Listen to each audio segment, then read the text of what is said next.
ঘুমিয়ে ঘুমিয়ে অনেক স্বপ্ন দেখতে পারি। বাংলাদেশে এক নম্বর যিনি হিরো আছেন শাকিব খান, ওনার সাথে শেয়ার করতে। বাট আসলে সেটা depends on lots of things. আসলে সেটা আমি খালি চাইলেই তো হবে না, বাকিদেরও চাইতে হবে, মানাতে হবে, আরও অনেক ব্যাপার আছে। অপি করিম আপুকে খুব ভালো লাগে আমার।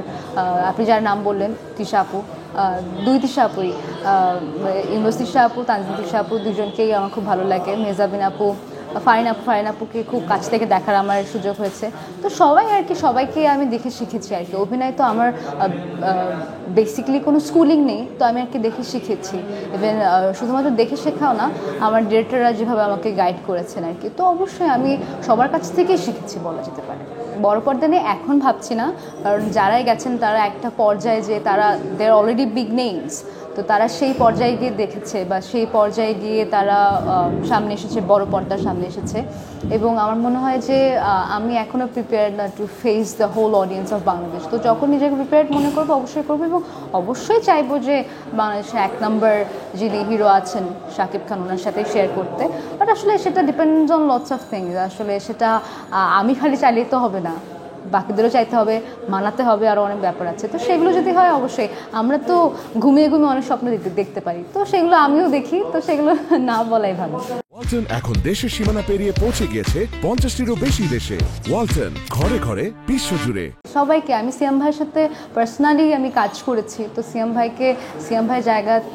ভাইয়ের জন্য আমার একটা অন্যরকম মানে রেসপেক্ট কাজ করে।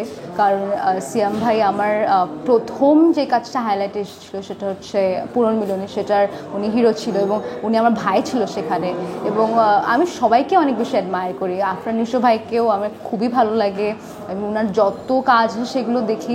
তো আসলে আমার মনে হয় আমি খুবই ছোট টু চুজ বিটুইন দিস, এবং আমার কাছে কখনোই এই প্রপোজাল আসবে না যে এই তিনজন আছে এত বড় বড় স্টার, তাদের মধ্যে তুমি চুজ করে নাও, এটা আসবে না। তারা আমার সাথে কাজ করতে চায় নাকি, সেটা আরও দ্যাটস দ্য বিগার ফ্যাক্ট।